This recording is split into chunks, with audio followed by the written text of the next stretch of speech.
So in this particular lecture, we are going to study about homomorphism in groups. So let us first understand the definition of homomorphism. So we have written that let GO and H star be two groups and F be a mapping such that F has the domain in G and the range in H.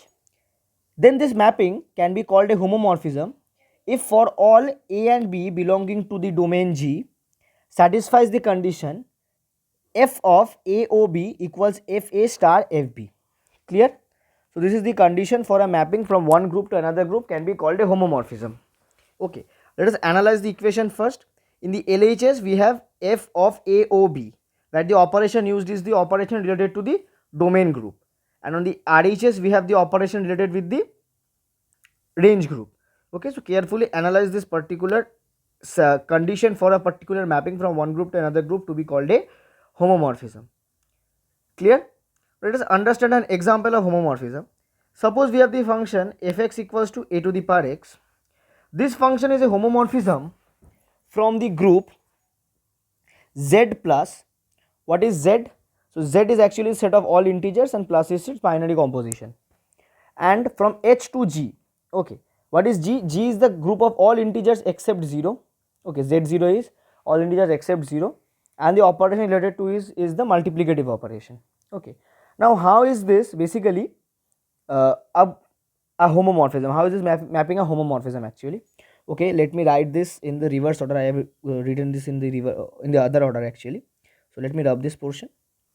So see, basically if you take x1 and x2 belonging to z, then f of x1 x2, sorry, f of x1 plus x2, because you have the plus operation here, this gives you a to the power x1 plus x2, which is equals to a to the power x1 times a to the power x2, which is equals to fx1 times fx2, where multiplication is the operation of the range. Okay, so this condition is satisfied, hence f is a homomorphism from this group to this group. Clear?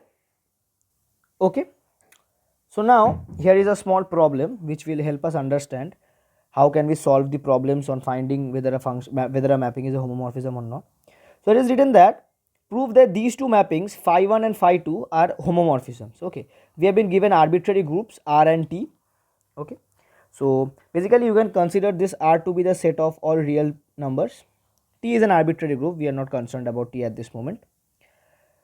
So given phi1 T, this mapping is equal to this particular matrix 1T01, 1T01. Now see how can we solve this particular thing. So we have first said that T1 and T2 belongs to the domain group. Okay, now what is phi T1 plus T2? That is equals to this particular matrix 1 T1 plus T2 0 1. Okay, next we can find that this particular matrix actually equals this multiplicative matrices 1 T1 0 1, 1 T2 0 1, and which actually gives you phi T1 and phi T2, because this is phi T1 and this is phi T2. Therefore the condition is satisfied, phi of T1 plus T2 is equals to phi T1 and phi T2, where you can easily find out that the operation related to the domain group is plus and the operation related to the range group is multiplication. Since the condition is satisfied that phi of T1 plus T2 is equals to this, so phi is a homomorphism. Clear? Similarly we can prove this particular thing also, so you can try it on your own. Okay, next we talk about the types of homomorphism. So we have basically 5 types of homomorphism. First is the monomorphism. Then next we have epimorph. Okay, let us discuss one by one. What is a monomorphism? So suppose we have a mapping phi from G to H, where G and H are separate groups with separate binary composition. We are not concerned about that particular thing. You just now, for as a general case, you just consider the G and H are completely two different groups. Okay, and we know that this particular mapping is a homomorphism. So then phi, if injective, if this mapping is injective, that is this mapping is 1 1, then the mapping will be known as a monomorphism. If this mapping is surjective, that is onto, then the mapping will be known as a epimorphism. Now make it clear that for a particular mapping to be monomorphism or epimorphism or any sort of a any one of these 5 things, it must be a homomorphism first. Okay, so now if it is surjective, it will be known as a epimorphism. If it is bijective, that is it is both a monomorphism as well as an epimorphism, both injective as well as surjective, then that particular homomorphism will be known as an isomorphism. Okay. Next we have, if G equal to H, that is the range and domain both are concerned with the same group. The range and domain both, not the range actually, the codomain. The range and codomain both are same groups, or the both are same sets actually, which form groups, then that particular mapping will be called an endomorphism. Clear?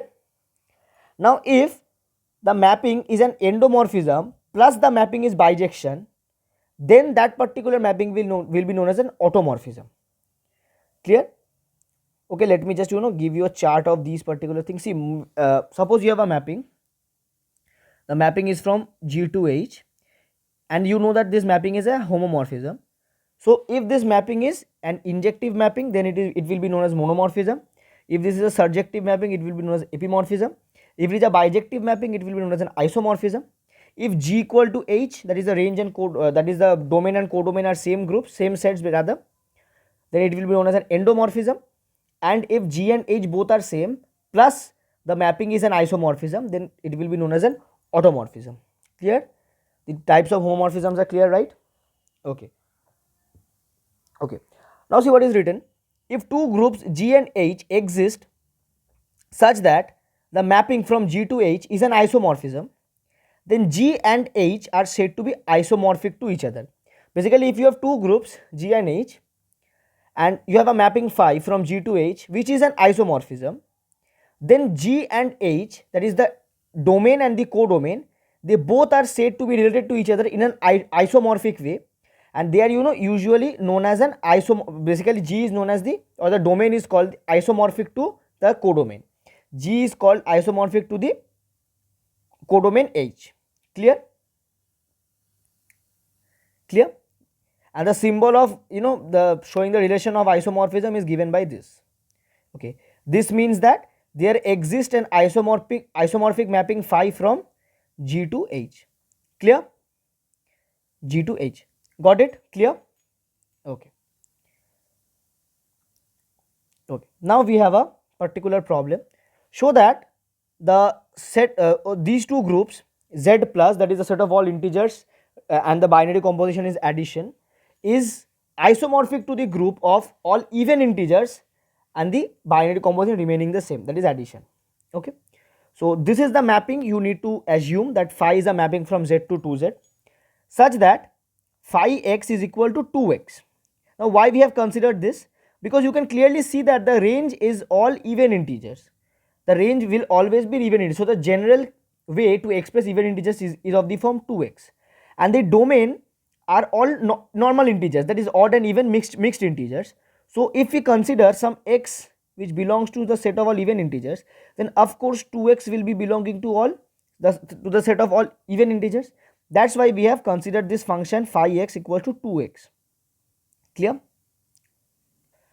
Now for a b belong to the set of integers, we have phi of a plus b is equals to 2 times a plus b, because phi x equal to 2x. So we can distribute it as 2a plus 2b.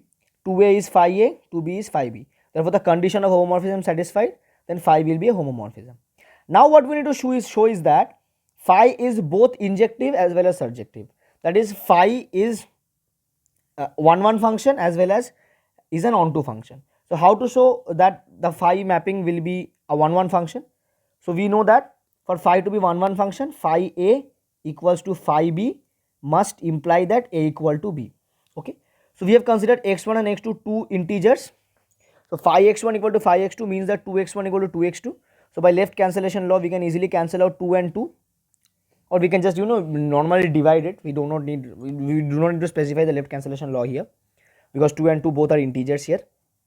From here we actually get that x1 equal to x2. So phi is basically surjective in nature, sorry, injective in nature. Now how to show that phi is surjective in nature? So for phi to be surjective in nature, we must have some function to exist such that the function is inverse of this phi function, and its domain will be 2z and its range will be z. So clearly see that if you consider y equals to 2x, you can say that x equals to y over 2, right? X equals to y over 2, and from here you can say that f inverse 2x f inverse 2x I'm telling the reason by why. So actually f inverse 2x you must call it. Reason being ki see, yeah, actually f inverse 2x. Okay. The reason being, see, you can actually call it in this manner. See, if your x is of the form 2x, that if your x is even, then y over 2, or rather x over 2 will belong to the set of even integers. Clear? Got it? So actually your inverse function of 2x, that is the inverse function which has the domain in the set of all even integers, exists. So basically we can say that the inverse function of f exists. The inverse function of f exists. Or you can do it in one more way. You do not need to specify the 2x form here. You can just simply write it as x. I'm telling the reason why. See, if you write it as x, but since this is the inverse function of what we had initially declared, okay. Acha, as had we taken as phi, okay, I have written here f. I'm so sorry. This is a grave mistake. This is not f. This is phi. Okay. So phi inverse of x. Here you have phi inverse of x, phi inverse phi. Okay. Now see, what happens here is that, now see, you know that when you find the inverse function, then the domain and codomain actually gets, exchanged. So basically when you are writing phi inverse x, this x actually belongs to the set of all even numbers, or all even integers rather. So x by 2 must belong to all integers. This is pretty clear. So you do not need to actually mention x as 2x, because you already know that the domain will be the set of all even integers, because you have found the inverse function. Okay. So from here we actually can say that the inverse function exists, thus phi is also surjective, and initially we had also proven that phi is injective. So phi becomes bijective. Since phi is a homomorphism, so phi is actually an isomorphism. So this set of all even integers is isomorphic to the set of all, the set of all integers is isomorphic to the set of all even integers. Clear this portion? Okay. Next we have a lemma. What is a lemma? A theorem which is not yet proved. Okay, we will prove it here. That's why I have written it as a lemma. So given a lemma, let phi from G to H be a homomorphism. So we can say that G and H both are groups, and let E and E dash be the identity elements of G and H respectively. Then we have phi of E equals to E dash, phi of A inverse equals to phi A whole inverse, and phi of A to the power n equals to phi A whole to the power n for n belonging to the set of all integers. Okay. One more thing to mention here. See, here we are applying power. Okay, we have the elements to the power of something. So basically we have considered the groups to have the operation multiplicatively. Okay. So we are just trying to represent the operation multiplicatively, nothing else. So how to do this? See, the first proof is pretty clear. If you consider, see, basically phi of E times E is equals to phi E times phi E. Reason being ki phi is a homomorphism. Now see, phi of E times E can be written as phi E itself. Okay, so this is basically, you can write it as, okay, sorry, that is as phi E itself. Clear?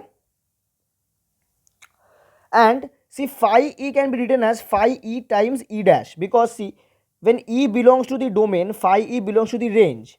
Okay, and the range is the group H, and E dash is the identity element of group H, right? So you can easily write this phi E as phi E multiplied to E dash, or phi E dash, like this I have written here. Now if you form this equation, then by left cancellation law, this phi E gets cancelled. What you're left with is this particular thing, that is phi equals to E dash. Therefore it is pretty clear that this particular lemma is true. Okay. Okay. So let us check the next lemma.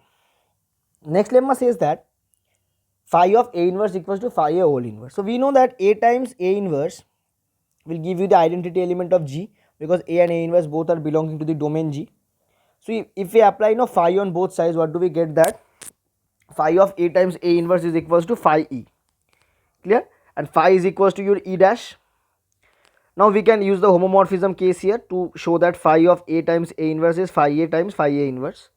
Now similarly we can also do it in a reverse order, that is, we know that in a group the left inverse and the right inverse are identical.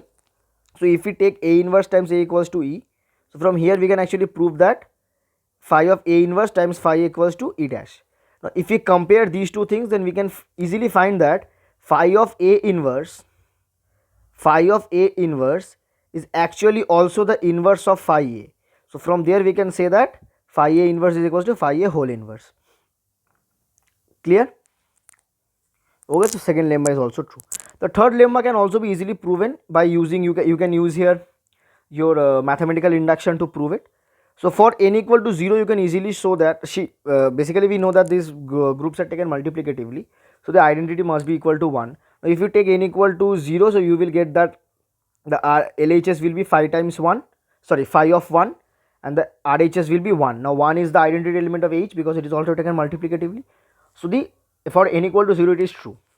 For n equal to positive integers, see, n equal to 1 is easily true, phi equal to phi A. Clear? Now if we take it true for phi of A to the power k, where k is some positive integer, then we can use, we have taken basically considered it true for n equal to k. Now for n equal to k plus 1, see the step, phi of A to the power k plus 1 equal to phi of A to the power k times A, which by homomorphism can be written in this form, phi of A to the power k times phi of A, and phi of A to the power k is nothing but phi of A whole to the power k. So from here we can say that phi of A whole to the power k plus 1. So phi of A to the power k plus 1 equals phi of A whole to the power k plus 1. Thus it is, so basically the induction hypothesis is also true, and from there we can say that it is true for all n belongs to positive integers. Similarly, we can, in a similar manner, we can also prove it for all negative integers. You can do it on your own, and n equal to 0 I already told you how to do it. So hence we can say that it is true for all integers. Clear? Okay, clear? These three things are very important. Okay, so next we will be talking about kernels and image of a homomorphism phi. So what does the definition say actually? See, so we have some two groups G and H, and phi is basically a homomorphism from G to H, and E and E dash are identities of G and H respectively. What is the image of phi? So image of phi is basically the set of all the values of the phi function, all the values of the mapping phi for all A belonging to G. Clear? And this image, this set of this set of images of phi, basically this set of images of A, or the set of all values of this mapping phi will be surely a subset of the codomain H. This much is pretty clear. So you can consider image of phi, or Im phi, that is image of A to from G to H, basically as the range of the mapping phi. Clear? What is kernel of this particular homomorphism? So for all A or for some A belonging to G, if phi of A equals to E dash, what is E dash? E dash is the identity element of the particular codomain, right, H. Now for if there exists some A which belongs to the domain G, and phi of A is the identity of the codomain H, then the set of those particular values of A actually form the set called the kernel of the homomorphism. Clear? The kernel of the homomorphism is surely a subset of the domain itself. Pretty clear? Understood? Now basically here we have a very interesting question. Given that we have two groups G, O and H star, and we have a homomorphism phi from G to H, we will to prove that, see, image Im phi is basically a subset of H. So we can relate the binary composition of H with the Im phi in some way. Similarly, this has the binary operation O. So basically we need to show that Im phi with star and kernel of phi with O actually form groups it individually. Clear? So how can we show whether you have been given a set and a binary composition that forms a group?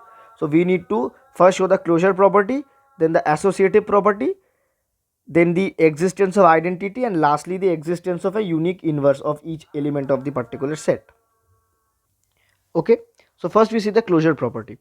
So for phi a belonging to the the set H, we have phi a star phi a1 star phi a2, where a1 and a2 belong to G, a1 and a2 belong to G. So phi a1 star phi a2 actually equals to phi of a1 o a2. Now a1 a2 belongs to G because G is a particular group, and since a1 and a2 belong to G, a1 o a2 will also belong to G by closure property. So and since phi is a mapping from G to H, so this statement is also true. Phi of a1 o a2 belongs to H, thus closure property is maintained. Now associative property is also pretty easy to understand. Okay, you can just find the associative property on your own. Okay, you can you will get this particular statement if you start from, see, phi a star phi b star phi c, where a b c belong to G. So this portion gives you phi of boc, and then you get phi of ao boc. Then you can disintegrate it again to form this particular statement. So associative property will be easily maintained. Now existence of identity is also pretty clear, because since G is a particular group, okay, so G will surely have an identity element, let that be EG. And since H is also a particular group, so H will have also its identity element as EH, and we also know that for phi to be a homomorphism, phi of EG will equals to EH. Okay, so basically for A equal to EG, we have an identity element, thus existence of identity is also clear, and inverse element is also clear by this condition which we just learnt now. So inverse also exists, so thus we can say that Im phi and star is a particular group. Okay, similarly we can also prove kernel to be a group. Okay, reason being key, see, when AB belongs to G, phi of AOB equals to EH. What is H? H is the identity of the codomain. Okay, now if so, then AOB will be equal to the identity of G, and if AOB will be an identity of G, then AOB must also belong to the group G. If so, then the closure property is maintained. Go through the statements properly. Similarly, you can understand the associative property too. You can do it on see, phi of AO BOC, where BOC are in brackets. This disintegrates to this phi of A star phi of BOC, which further disintegrates to this. Then we group this portion up and form this. From there we have this particular thing. Okay, associative portion is also pretty easy to understand. This proof is very much clear. If you understand group theory properly, you can easily do this particular thing. Then we come to the existence of identity. For phi a equal to EH, A must be equal to EG, and EG is the identity of G itself, so identity element exists with easily. And the inverse portion is also pretty clear to understand, because see, if phi a equal to EH and A equals to EG, okay, now there, if A is equal to the identity element of G, then there must exist some element in G such that its inverse also exists in G, because B and B inverse will together compose to form the identity element. So for A to be identity element, there must exist some B such that its inverse as well as its B as well as the element itself, they compose to give the identity element. Therefore there must be an inverse, a unique inverse rather, which must exist in the group G. Hence the inverse element also exists in the particular set kernel phi. So from there we can say that kernel of phi and the binary composition O, they actually form a group. Clear? Got it? Now we move on to a very important theorem which says that phi, which is a homomorphism, we actually have this phi from some group G to H, and phi is a homomorphism. So phi is a monomorphism. IFF means if and only if. Okay, so phi is a monomorphism if and only if kernel of phi is equals to the set containing all the identities. Clear? Okay, so let us see the proof of this. So we have some phi which is a homomorphism. Now for phi a to be equals to this particular identity of the codomain, A must be equal to the identity of the domain. Clear?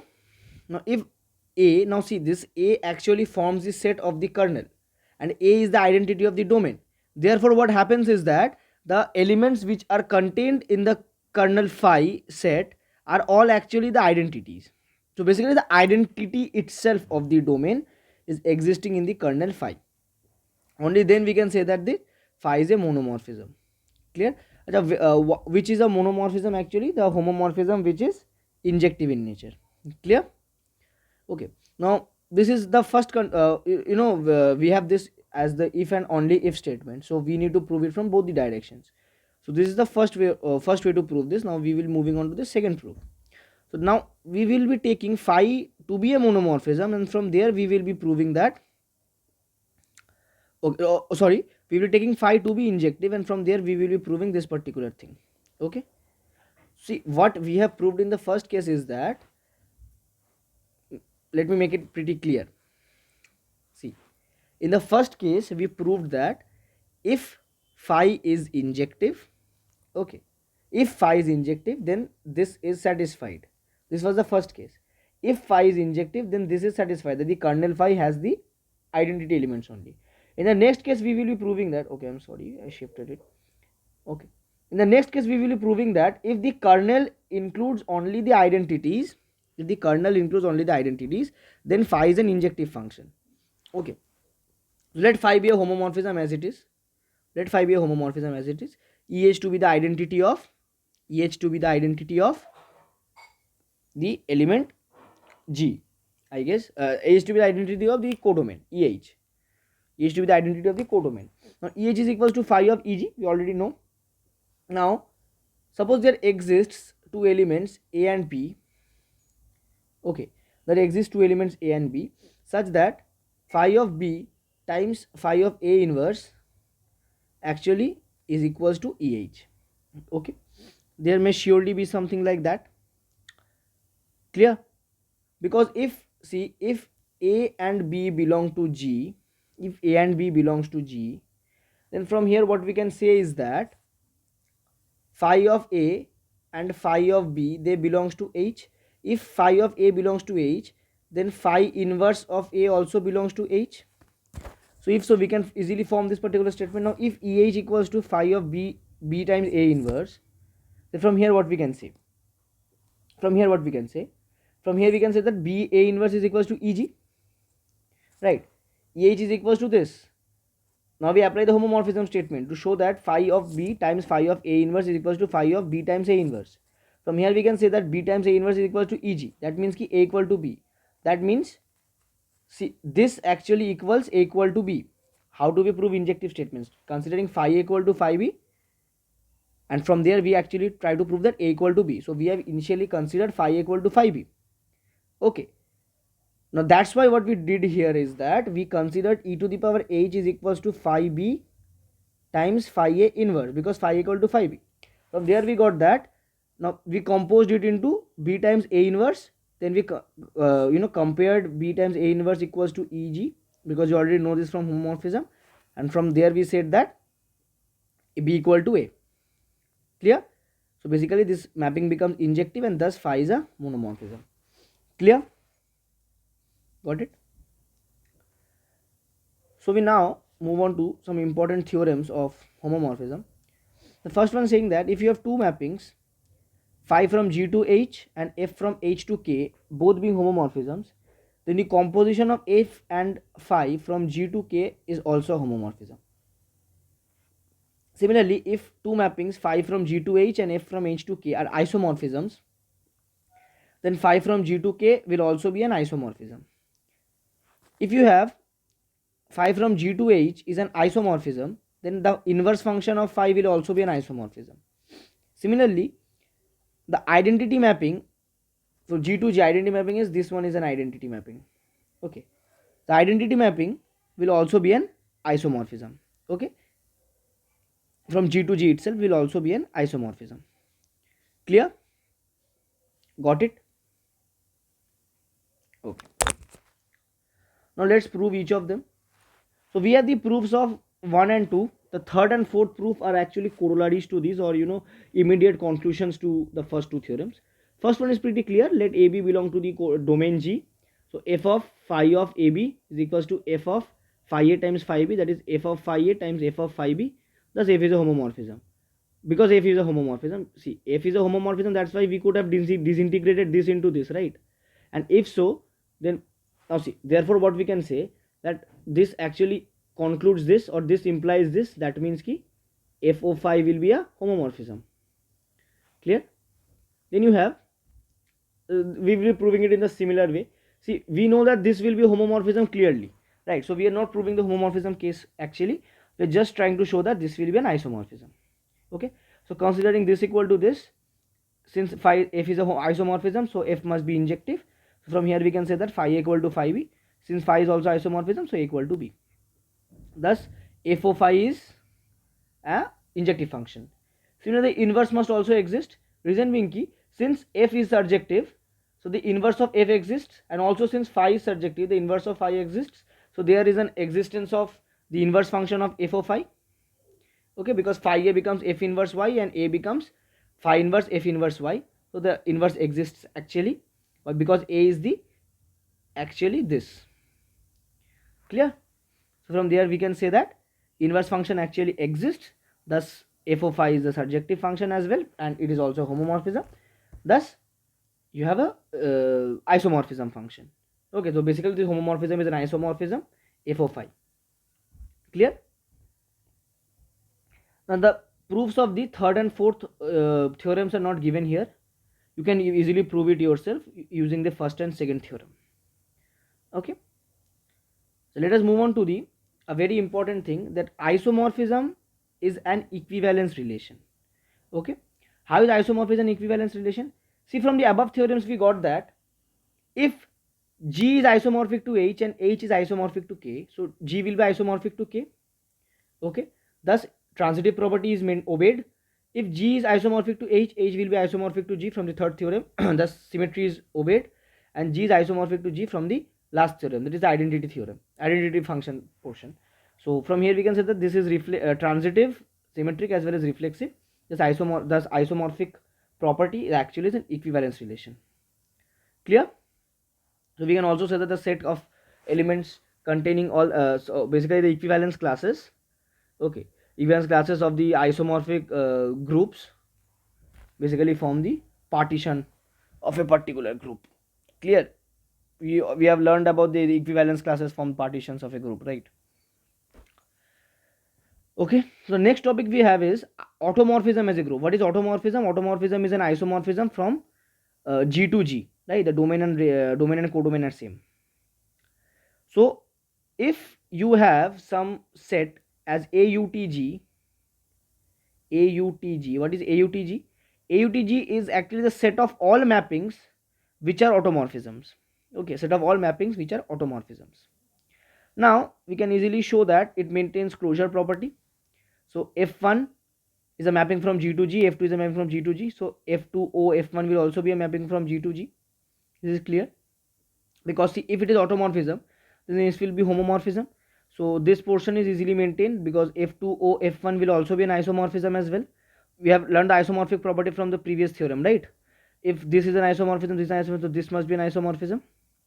So closure property maintained, associative property will be maintained for all mappings, and identity element exists because the identity function also forms basically an automorphism. Clear? You can prove it on your own. And the inverse function will also exist because if f is an automorphism, so f is basically surjective in nature. Clear? And the inverse function will also form an automorphism. Range will codomain and domain are still being the same. So basically the inverse function also exists, which belongs to the set of all automorphic functions as well. So from here we can say that the composition function, this O is composition function. Okay, this is not some arbitrary O. This O is the composition function, and this set containing the all automorphic functions of G, they actually form a group. Clear? Okay, next let's see what we have. We have a lemma. What is a lemma? I just told you that a lemma is basically a theorem which is not yet proven.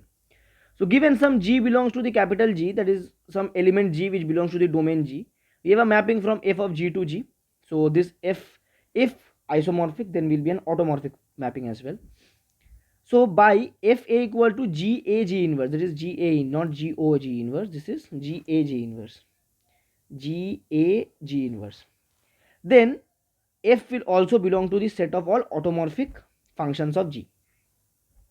How do we prove this? See, first we need to prove this to be homomorphism. So Fa if equal to Ga G inverse, this is also written as, these sort of things are also written as F A. This means that this particular, this sort of functions. Okay, we will talking about that later. So F equal to Ga G inverse. So from there we can say that f of a1 a2 is equals to ga1 g times a2 times g inverse.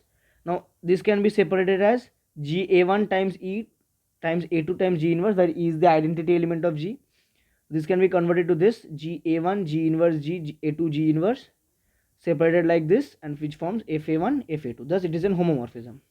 Then we can easily prove it to be isomorphic as well with the left and right cancellation laws, and we also have the inverse to be existing. Okay, and from there we can actually say that this is a isomorphic function. Okay, and since the domain and codomain are same, so f actually becomes an automorphic function, or f is an automorphism. Clear? So these sort of sets, okay, fa, so this sort of mapping ga g inverse, these mappings are always automorphic mappings if the domain and codomain are same. Clear? Next we have a small concept called inner automorphism. So if there exists some function which belongs to the set of all automorphic mappings of G, then this mapping will be known as an inner automorphism if for some element G belonging to the domain G, we have f equal to fg. What is fg? Fg is basically, see, suppose fg basically means fa equals to g a, so fga actually means ga g inverse. Okay, so f gx equals gx g inverse. This is the short form of writing fg. Clear? Basically understood what is inner automorphism? Clear? If there exists some mapping in the set of all automorphic mappings of G, then that mapping will be known as an inner automorphism if this mapping is of the form fg, f subscript g. Now there, if exist two elements a and b which belong to the domain G, they will be called conjugates. They will be known as conjugates if there is some element to the domain G such that fg equal to b, that is g a g inverse if equals b for G and G, for all these elements to be belonging to the domain G, then A and B are said to be conjugates of each other. Okay, A and B are said to be conjugates of each other. Clear? Okay. Now here we have one more thing, that is a mapping from the set G to the set of all mappings or automorphic mappings rather. This mapping is a homomorphic. This mapping is a homomorphism. Okay, this mapping will be a homomorphism. So you can clearly prove this here in a similar fashion. So first you need to prove the property, basically the homomorphic property. How you can do this? See, so now see, this has all mapping properties, right?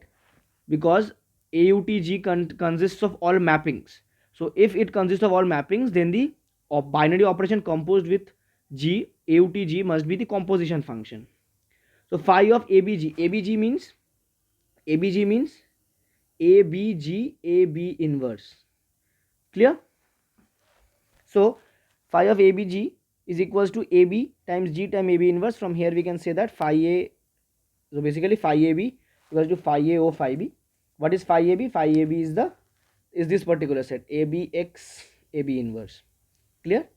This is what he had told here, basically the mapping from F from G to automorphic element G. Clear? This will be a homomorphism. See, basically the domain is A and the range will be phi A. What is phi A? Just as I told, AX A inverse sets for X belonging to the domain. Clear? Okay, so in this way you can prove it to be a homomorphism clearly. Okay, I am thinking that I will also be providing this particular board work as a PDF of the particular lecture, because this may be a little bit confusing, so you can easily take help. Okay, center of a group. what is the center of a group? So the kernel of f, okay, what is f? F is this particular function. This particular function is f. That this particular function is f. That is a to phi a. This particular function. Okay, make it clear. This is not a to phi a.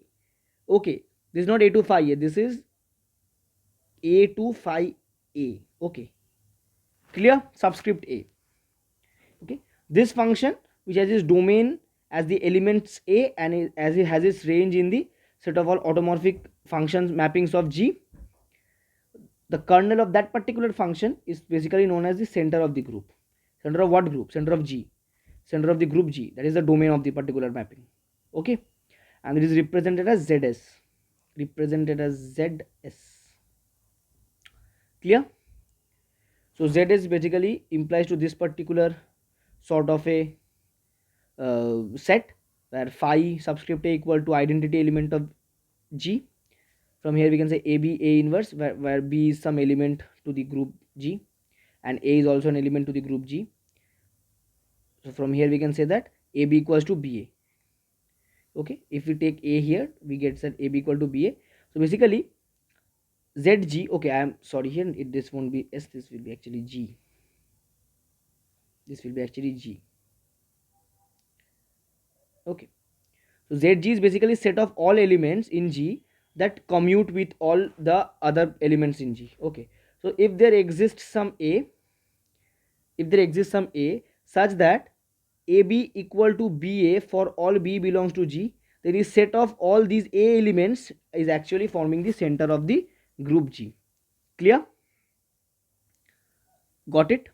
For example, say we have 1 belong to the set of integers and 1 plus x is equals to x plus 1 for all x belonging to integers. Okay, so basically what is 1 here? 1 is the center of the group Z plus. Got it? Clear? Therefore this is all about homomorphisms, and so from here we are basically ending this lecture.